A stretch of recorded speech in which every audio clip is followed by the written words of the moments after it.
So what I did with the young ladies was, my daughter, she always tries to model. She's like, Mom, I just want to model. Can I go to the hair show? And so we're always putting on different hair shows and things like that. And because it was kind of short notice for me and we had a lot of different events happening, I couldn't get the modeling team together properly to show you the demos of the hair that we do and what we specialize in. And so what I did was I said, you know what? Since the topic that Latoya asked me to speak on was the soul, why not drop a really good seed into these children to have them to just, and all I did was say, can you just come walk down the aisle? And they were like, yeah. And you see how that made them feel so good. And the applause that they got, it was a seed that was planted on the inside of them like, oh my God, if I can do this now, I can do it anytime. So if they were ever to go off and be asked to do this, they won't have an issue with doing it because they're not afraid. Okay? So, again, my name is Tamia Lofton. I am a celebrity stylist, natural hair specialist, whatever you want to title me, that's fine. I'm cool with it. I was a stylist to a very well-known NFL player. And so that was an honor for me to share those moments with him. And he actually had locks and he was more of a Rastafarian. So it was interesting seeing him transition from the lock phase into the Rastafarian stage and him really telling me what they believed in and things like that. So that was an interesting time that I had to spend with him. And so today, Mrs. Latoya asked me to speak on the soul. So I'm going to, without further ado, go ahead and go into it. So I don't have any hair demos to give you today. I would love to have done that, but that's not what was put in my spirit to give you. I really want to stand before you and really educate you on the soul. And so basically the soul is a Greek word for psyche. If you don't know that when you use the word psyche, you can understand that that's a root word. The Greek word is psyche. And so what is the soul? The soul is the immaterial part of a person where the emotions, intellect, and desires are contained and emitted to the body. The soul is fed by two means: externally, that is the body and its outside stimuli, and internally from the spirit, right? The order of the flow of human information and nourishment is as follows. The spirit nourishes the soul nourishes the heart, likewise, and the heart nourishes the mind. The heart is the first place of deposit. And from there, it discharges to the mind. So after the heart issues reach the mind, they are processed according to the human intelligence, desire, and educational disposition. And then translated to signals, impulses, and appetites sent to the body. So y'all see how the soul works? That's something serious. Y'all can get quiet. It sounds like it's a serious moment. So, as an African American woman or women, we know that our hair can affect our soul, and what I mean by that is that it can affect our will and our emotions. Because if our hair is not right, it will cause us to seek a change and emotionally push ourselves to do it. Have you ever been in a position where you felt the need to cut your hair? There was no reason why you felt that you necessarily had to do it or cut it. You just decided you wanted it cut. So the thought of having a new hairstyle brought joy to you. But the moment you got in the chair and your stylist picked up her shears and got ready to give you that big chop, you question yourself if you really wanted to do it. So have you ever tried to figure out why you decided that at such a short notice you wanted to cut your hair? Have you ever really tried to sit down and think about why did that just sprout in your soul like that you really wanted to just cut your hair off? Why all of a sudden did you want a sudden change? What was it about your hair that you didn't like, or what was it about you that you wanted to change? Right? So those are the types of things I always sense that women deal with. The abruptness to change, the willingness to change, and the need to feel good. I'm going to say that again. The abruptness to change,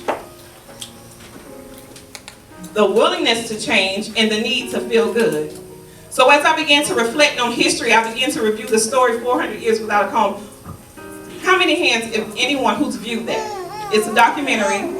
You can Google it, or you can find it on YouTube. It's 400 Years Without a Comb. If you have not viewed that documentary, please go view it. Say it again. 400 Years Without a Comb. It's a documentary about African American women and men enslaved, basically on how when we were brought over here, how there was an inferior seed that was planted on the inside of us, which sparked us to want to relax our hair, alter our curl patterns, and not like who we were, and not like our nose, and not like the shape of our eyes, and not like our lips, and not like our skin. There was an inferior seed that was planted. 400 years without a comb. Go look at it. Then inbox me when you finish. Okay? So, I remember hearing the author describe what the slaves went through while in transition from one land to another. And because the Caucasians were not used to seeing their hair in such a state, they began to feel it and touch and say things like, what's wrong with their hair? What's wrong with their skin? What's wrong with their nose? Why does it feel like that? And all they can do is stand there because they were not permitted to talk back. So can you imagine standing there while someone walks up to you and says, what's wrong with your hair? Why does it feel like that? I mean, the natural hair movement is big. But if we were in this moment, in this dispensation of time, and someone Caucasian walked up to you and asked you, what's wrong with your hair? How would that make you react? How would that make you feel? That affected your emotions for some people. Would you sit still and be quiet? Would you try to explain to them the reason why you chose to wear your hair natural? Would you try to explain to them the movement, the natural hair movement, that it's not just about hair, but it's about mind, body, and soul? What would you do to take the time to explain to them the reason why you returned to your natural textures? That's the question. You let it just sit and marinate with you. So I deal with so many women who become caught in an identity crisis. And what I mean by that, they really don't know who they are. On the outside, we see them living, breathing, joyful, and happy. But on the inside, on the outside, we see them living, breathing, joyful, and happy, pressing their hair, yet they're natural. When they go into the corporate world, they don't want them to see their natural textures because they say that it's not accepted. I can't wear my hair like that. I'm in banking. I can't do that. I'm in mortgage. I'm in real, I'm a realtor. I can't wear my hair like that. I'm a doctor. I will not be accepted. So they begin to get so worried and they get so caught in between different opinions on who they are, which causes the ultimate identity crisis, right? So they're worried about if their natural tresses will be allowed, or they're beginning to try to contemplate if they want to revert back to a relaxer because it's just too much stress and it's just too much for them to try to continue being accepted. See, anytime you're afraid to be free and freely express your creativity, you are bound by people, places, and things. And there has been an inferior seed that has been planted.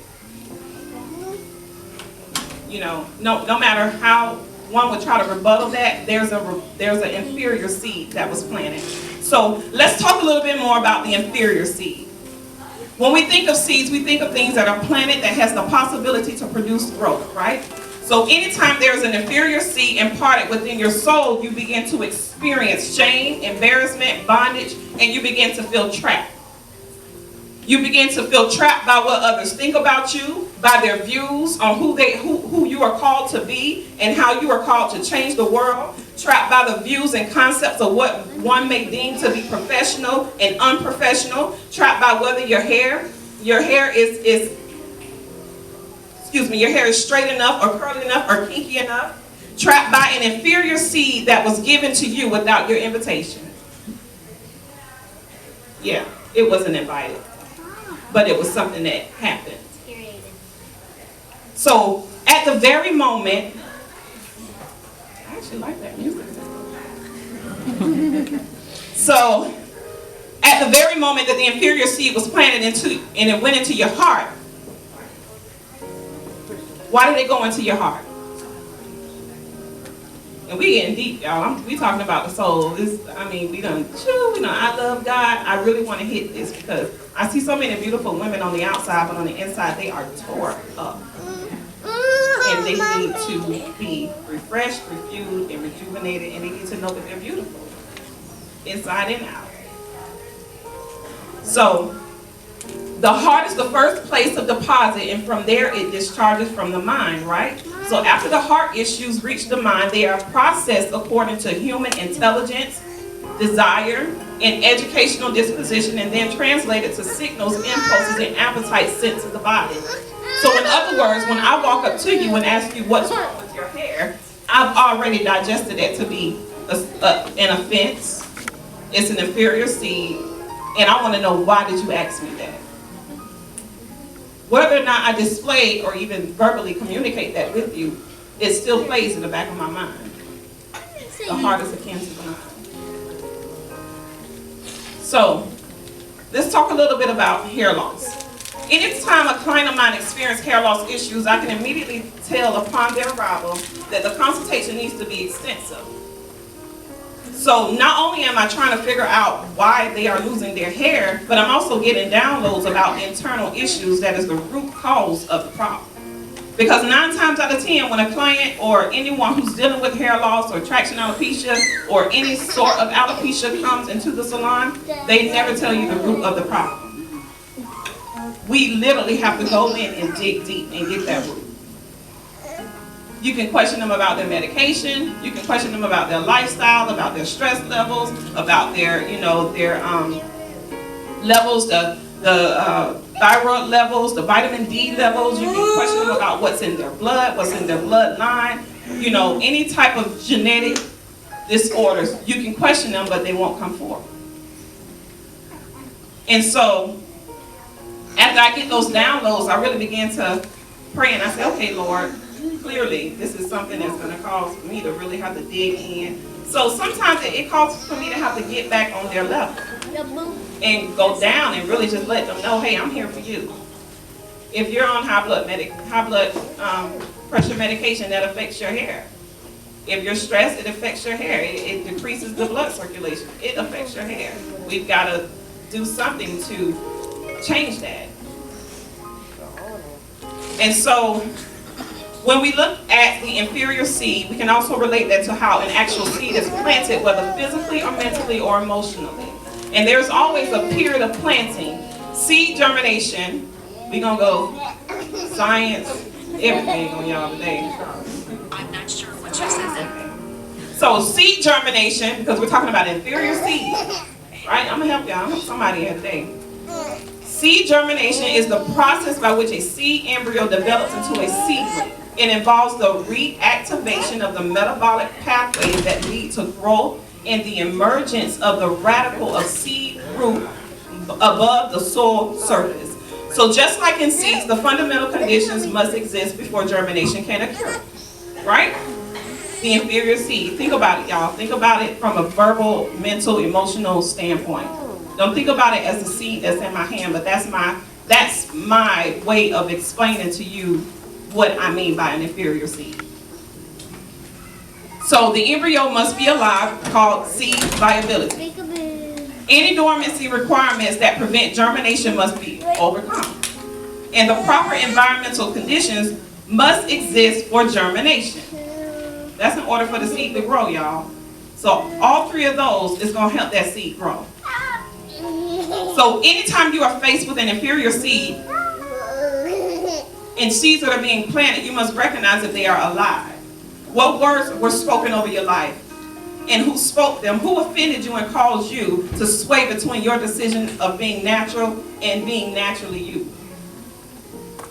Who was that person that decided to speak this over and into your life, that your hair isn't professional, or that you have to wear your hair a certain way, or that you have to dress a certain way in order to be accepted by society? That was a seed viability. So remember, there's always a root to everything that is affecting you, whether mind, body, or soul. There's always a root. So anytime you want change to happen in your life, you have to get to the root cause of the problem. Because if you don't get to the root cause of the problem, you're going to continue to pile more dirt on top of that. And it's just going to keep sprouting and maturing into one thing after the other. So in the germination stage of seeds, it states that any dormancy requirements that prevent germination must be overcome. And so I asked myself, and then I'll ask you, when was the last time you allowed you to love you? When was the last time you allowed you to love you? Not worrying about what society viewed of you. When was the last time you allowed you to love you? When was the last time you allowed the seed, that inferior seed that was planted, to be overcome with what you want, your willpower, your emotions, your desires, your dreams, your visions, your goals? When was the last time you overcame that seed? Or should I ask, when was the last time you faced the seed? It also states that the proper environmental conditions must exist for germination. So I ask you, how is your environment? What's producing that seed to sprout? What's causing this inferior seed to just show up and just manifest, and you felt ugly, so all of a sudden you wake up, you're ugly. You feel ugly. They told you were ugly all your life. They told you were ugly as a little girl. Oh, why is her hair so ugly? Why is her hair so pinky? Oh my God, why is her hair like that? So you're constantly walking around with that on your mind, trying to figure out, why am I feeling like this? But it all goes back to a root. It's a root cause. It's a root problem. Right? And so, I won't be before you long. I'm just going to go through this, and I'm just really giving you the root. What was laid on my heart to give you about this soul. Your soul, my soul, our soul. So, I began to ask myself, when was the last time the root cause of things were handled? So in order to properly survive, we have to be able to root out the bad and replace it with the good, right? And so you may ask, how do you properly root out an inferior seed? How do you get to know who you are and eliminate any and all forms of advice that will cause you to go back to a place of hurt that you never want to experience? How can you get to that place where you're completely free and you can walk around with pink, blue, red, black, white, all the colors of the rainbow, and never really care what society views about you? Are you comfortable with the scarves that she wrapped on your head? Would you walk out in public? Would you care what they said about you? And if they did say anything, would you allow that to affect your emotions? Would you allow that to plant an inferior seed on the inside of you? Yeah. So, as I began to really look at it, and I was like, okay, you know what? I've had a lot of inferior seeds dropped in my life before. I've had a lot of things said to me that I just did not agree with. I've had a lot of people come up and approach me, about my hair. Some people like, my hair big. Some people like when I wear my hair short. It doesn't matter to me. I wear purple hair, blue hair, pink. As long as I feel comfortable in it and I'm okay with me, I'll wear it. Because I make it look good. This is crocheted, by the way. It's not my natural, but it is my natural hair because I bought the natural hair. To really survive, we have to be able to get to the root cause of the problem, right? So you have to identify it. You must identify where it came from. Then you must remove the seeds that are laying dormant. You must remove the words that were spoken to you as a little girl that caused you to feel ugly, that caused you to feel rejected, that caused you to remove yourself from people and feel isolated and, oh, I don't want to go in this group of people. I don't want to walk down this aisle because I just don't feel right. I feel ugly today. They told me I couldn't model right. They told me I was too big. They told me I didn't walk right. They told me I was slew-footed. What is slew-footed?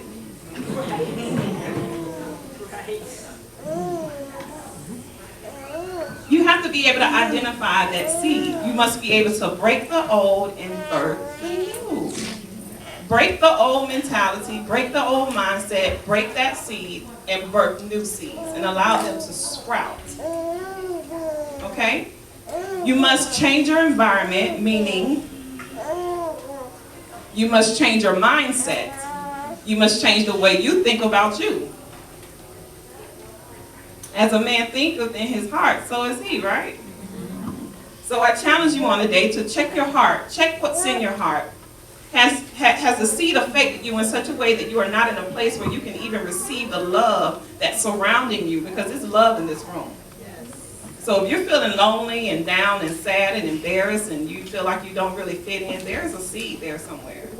And there's a root cause to it, and we have to get to it. Because everyone sitting in this room in Palm Coast should feel beautiful. You should feel okay with who you are. Okay? Because you are beautiful. So, as I said, you must be willing to break the old and birth the new. You must be willing to check your heart and check and see what seed has affected you in such a way that you're in a place where you're at. Okay? So on today, I call you pretty. I call you love. I call you beautiful. Little mama with the rap. What's your name? Rachel. Rachel. I call you successful. Okay? Yeah. I call you princess. I call you diva. All right? I call you amazing. I call you inspirational. I call you vibrant. I call you strong. I call you a conqueror. I call you mighty. I call you bold. I call you daring. I call you beautiful brown-skinned sisters who are not afraid to love and receive love. Yeah. I call you blessed because we know that there were times in our life where we needed the confidence to survive, but instead we were confronted with the uncomfortableness of the inferior seed that stroked our ego. So I call you a survivor because you know what it means to overcome. So with that being said, I call you an overcomer. Okay? Y'all give yourselves a hand clap. Because you're an overcomer. You're an overcomer. All right? So, the serious moment is over. We can smile now.